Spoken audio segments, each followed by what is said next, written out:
Welcome to another episode of Celebrity Encounters. I'm Gerry McCambridge. I'm your host. My temporary co-host is here. Temporary, so he's going to get the boot soon. But we have so many people that we want to talk to that we have Harlan filling in, and he's doing a great job. You're setting the bar really high for when I finally find somebody. So that's a good thing. You're showing me the ropes. I love it. You're showing me what to do. I'm forever grateful. Oh, it's entirely my pleasure to make the bar high.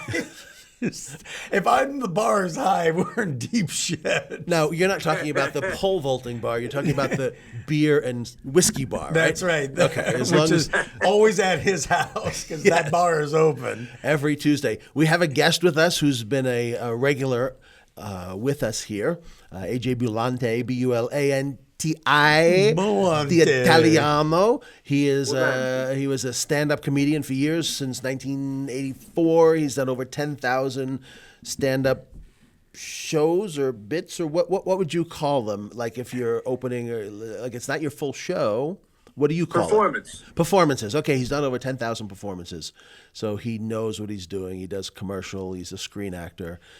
He writes films and all around bon vivant, if you know what that is. I do. What is a bon vivant?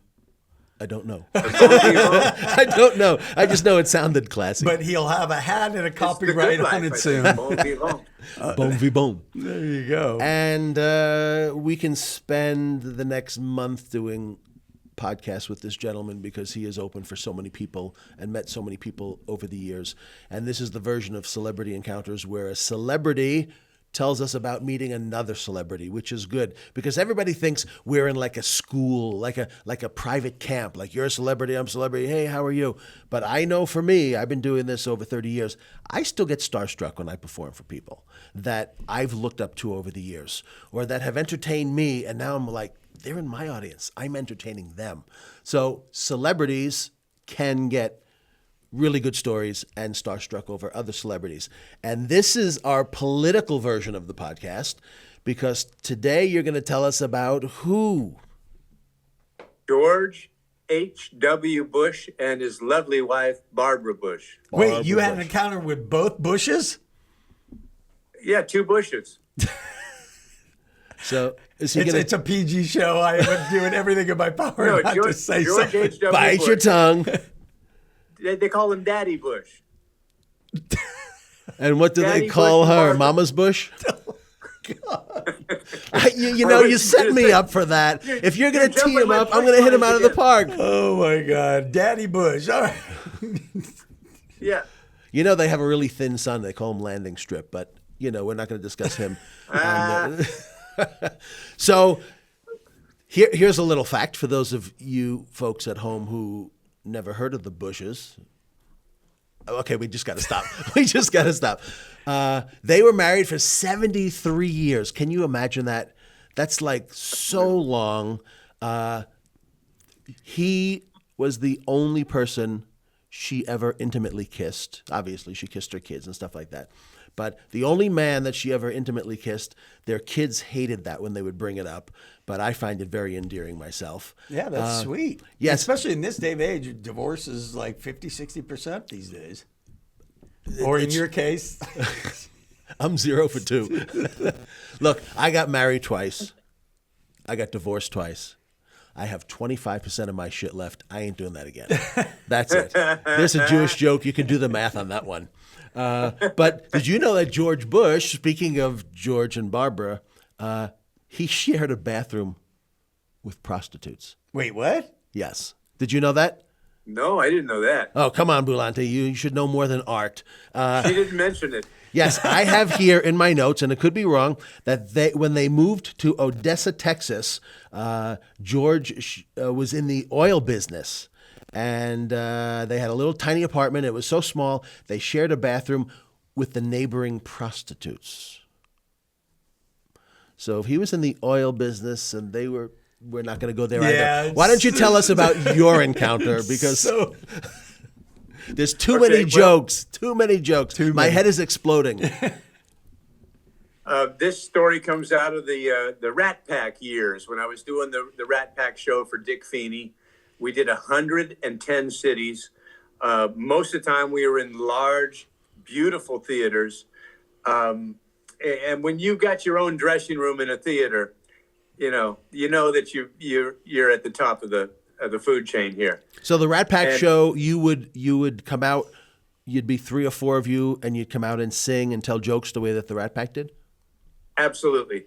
And which one were you? They would come out and sing Where or When, the 3 of them, and then here's Joey, and Joey would come out, that's who I played, and tell do a monologue of old jokes.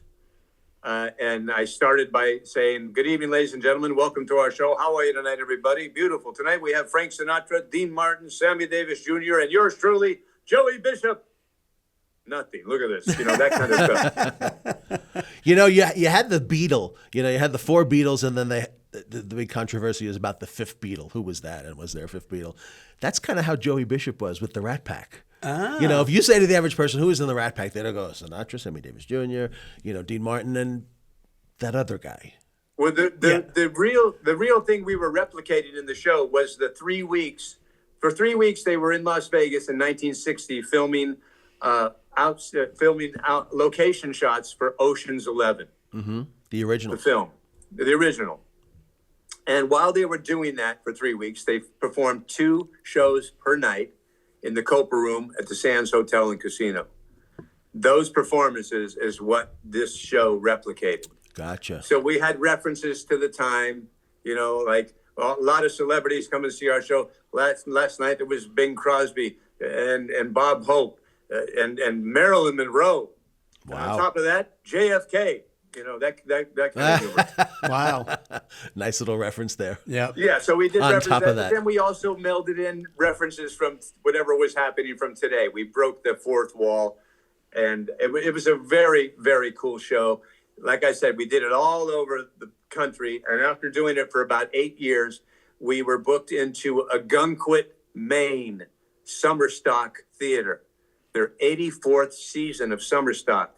That means for 84 years, good actors from New York were coming in and doing plays. I think they'd had 6 plays every summer. Every play ran for 3 weeks. And so this is what we were doing in a Gunquit. We were honored to be part of this summer stock. Mm-hmm. Something that I probably as an actor would have never gotten to participate in had I not been in this show, for sure. And Backstage was headshots and scribblings on the walls of Art Carney and all kinds of people that came out from New York. It was really a nice theater. I think it was 650 seats, and we're doing the show. And I remember when we got there, they said, we're going to have a dress rehearsal. And Brian Dupree, who played Frank, actually had to become Frank and say, if you think we're doing this show without an audience, you're crazy, pal. That kind of thing. And we did not have to do a dress rehearsal because of that, but it was a big problem in Vegas. Phone calls back and forth. But after our first standing O on opening night, the guy understood what was going on. We had the show in our pocket. We definitely didn't want to rehearse it. But anyway, we're doing the show night after night. We're doing 2 matinees a week. I think we're doing 8 shows a week. And they come backstage and say that George and Barbara Bush are going to be in the audience tonight. Mm. And now, when they come and warn you on something like that, what goes through your head? I was first. I wasn't. I'm not really a supporter of that side of the political spectrum. I didn't vote for him, certainly, and that was my first thought. And I wasn't thinking too much about it until the moment happened. I'm standing in the wings, peeking through the curtain, and there's a guy, the theater director, gets up every night before each performance and tells the audience what the shows are for this summer stock season and what our show is about. And are you ready for the show? Here we go. And that was what he did every night. But tonight, he says, we have the President of the United States, George H.W. Bush, and his lovely wife, Barbara, in attendance. And the audience stood up. Wow. And they applauded for nearly close to a minute. And that's a long time That's a long time. Now, you said the minute. president. Was he president at the time, or he No, was he already was dead? not. But you still call him president. Right. No, he was well retired. But I had to open the show, so I was emotionally struck by that for sure. Watching that audience just stand there and clap, and then him raising his hand and waving a little bit. It was quite a moment for me. And what state was this theater? Maine, is that what you said? Yeah, In Kennebunkport, Maine. So Maine is I think, is it a purple state or is it a blue state? Or I think it's a purple state where they I think vote it's both about ways. Halfway, yeah. Yeah. So it's But they interesting live that there. they praise the president, so strongly. But if it's a purple state, it's a half and half state. Yeah. Did half Well, the audience I stand think up, people or are did just everyone in the generally- audience stand up? That's People a are good question. generally just excited to be in the same room, knowing that they're going to see a play and a good one, a funny one. So you're with the saying if somebody had said, ladies and gentlemen, we have Coco the gorilla. Oh, I'm sorry, it's Robin Williams. And we have Robin Williams here to do signs for the Coco. A minute of applause, okay, for Coco. But do you remember, did the whole audience stand up out of respect for him? Absolutely. Wow. It was overwhelming, man. It really was. And so we did the show, and we get to our intermission, and the announcer says, please stay in your seats. We're going to let Mr. and Mrs. Bush leave the theater, and then you're free to go where you want to go for intermission. That's what happened. And then they came back and got us and took us into the theater manager's office, where George and Barbara were sitting there waiting for us. They had their own And green so room. we got to have a sit down with them, and she was unbelievable. He was out of it. He was so old that the guy has a head the size of a carry-on luggage. I'm telling you, it's like this. He's a big man, but he was in a wheelchair, and he didn't say much at all, but he smiled and laughed a little bit. And it was cute because Barbara made it a point to tell me that she felt that the material I was doing was appropriate, because there were some jokes in the monologue that may have been a little bit dirty. And then she said, and this was great. She goes, I happen to have a joke. Would you like to hear it? Oh my gosh, really? Oh, wait. All right, we got to do some guessing on this one. Hold on. Well, was it a political joke? I would say no. Okay, all right. Was it a political joke? No, it was not. Okay, so it's probably a joke based around the Rat Pack, because she probably stayed within the context of the show. It was an old joke. Wait, don't tell us yet. Don't tell us yet. Hold on a second. Okay, Your turn. All right, so you no on the Rat Pack and no on the politics. And she has a big family. So It wasn't the cleanest joke either. Oh. She wanted to make a point that what I was doing was okay, and here's how to make the point. I'm going to tell a joke that might be considered slightly risque. That was the kind of feeling behind it. Oh, I would have never. And she was so adorable, man. I'm telling you. What a pleasure to be with her. Okay, so since you based your career, I would never think that without meeting her and standing in front of her and having this experience, And she was really a delight. So anyway, the joke. No. Since you based your career about doing comedy, and you did physical style comedy as well as face making, you probably predated Jim Carrey. But tell us the joke with your best rendition of Barbara. Oh yes. Since you have the ability to do that.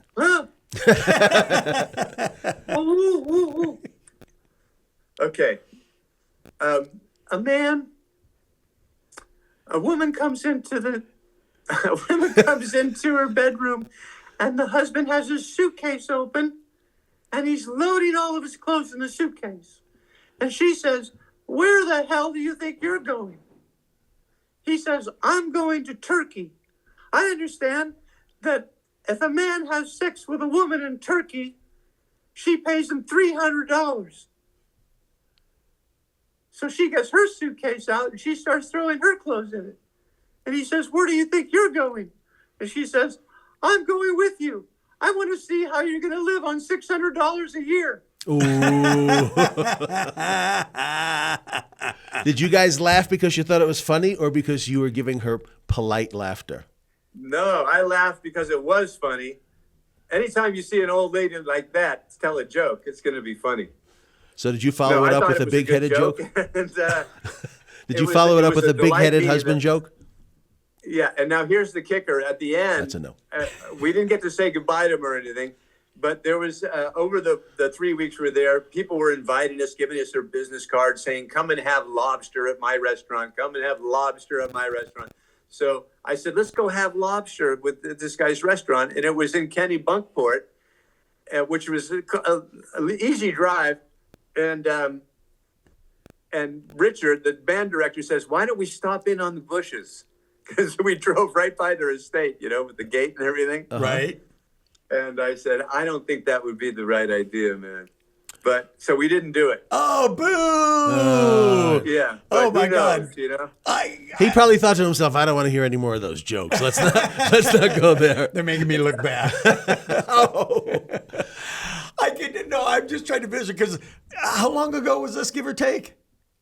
This was May of 2013. Okay. So the Ring cameras hadn't come out and all those things, but it's Secret Service is there, so they've got all the videos. So I can imagine if you go up to the gate and knocked on the door, there was a video monitor going, and there's Joey Bishop. Right. Want to have lobster? That's right. So how did the Secret Service, speaking of Secret Service, affect the show? Because presidents always get Secret Service protection. That's right. Lifetime. It looked to me like there was two guys with them, but you don't know if there was others positioned. Probably there was maybe 2 or 3 more positioned in the theater around them. So when you went back to the boss's office, the temporary Bush green room, you didn't have to go through security or get patted down or wanded or anything like that? We didn't. No, it was just, as I recall, it was just them in there with the theater manager and maybe the whoever was doing the business. It was an office, so those guys were not. I remember looking out in the audience and seeing 2 big guys right next to them or sitting in proximity to them. Mm-hmm. And I said to myself, those got to be their security guys. But no, when we were having our sit down with them, there was nobody there. Wow, that is a story. Because I can actually chime in on this because during my career, I was part of the team that had interviewed Reagan when he got out of office, Bush when he got out of office, and Clinton when he got out of office. This is in Century City in Los Angeles. And the security guys were like ninjas. Like there were 2 guys that were always like within arm's distance of the president kind of thing. I'm sure outside the door were these guys. But the other ones were so stealth that all of a sudden you like hear this whisper of a sound moving past you. And they were so attuned that, they were everywhere. Wow. I recently read, and maybe one of you 2 guys can confirm this, that when you see like the Secret Service around the president or whatever, and a lot of times you see them standing like with their hands like this, one of them is a fake arm. Oh. And their arm is really inside the jacket on the gun. Oh, so it looks like they're standing there like this, but no, they're ready to take a shot. Wow. You never heard that? No, that wouldn't surprise me though. And ever since I heard that, every time I see the president or I look and I go, look at his hands. Could be true. Yeah. Could be true. Yeah. Interesting. Morgan Freeman has a prosthetic hand. Is he a Secret Service member? No. And what does he do with his other hand? But when I see a movie, I look for it.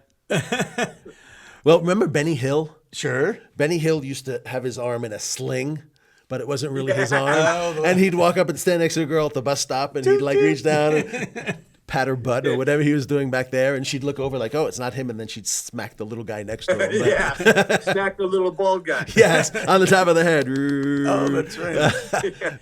Speaking of Art Carney, let's make a transition. You're an artist. You sell art. You do acrylic paintings. One of your beautiful pieces is on the wall right behind you. Move your big head so we can see it. Is that a kangaroo? Everybody thinks it is, but it's a cat. Oh, okay. Well, Pretty crazy. you know, from the neck up, I could see the cat, but because of the way that you drew or painted the legs, it could be a kangaroo. I'm hoping some Australian comes through and really likes it. And for $400, it's a kangaroo. It'll be a giraffe if you'll buy the painting. Yes. So if you want to see this gentleman's art, go on Instagram, Artist Boulay, Bulanti. That is your handle. You will personally sign, deliver, give them a certificate of authenticity, and for the $400, you also take them out to a lobster dinner. You give them a set in their living room. You do a whole comedy stand-up. Wow, what a bargain! I knew you'd like that. I'm like, I'm buying something if that's the case. Yeah. I'm happy with a Caesar and a slice. And as always, it has been an honor and a pleasure to talk to you, my friend. Thank you, Gerry. Nice to meet you, man. You too. Nice to see you again for sure. You too. And for those of you watching, tune in for another episode of Celebrity Encounter Podcast. I'm Gerry McCambridge. I'm Harlan Freedman. Take care. Thanks, Harlan. Thanks for tuning in today, and if you enjoyed our show, please subscribe, rate, and review our podcast on all your favorite platforms. We'll see you next week with the next episode of Celebrity Encounter Podcast.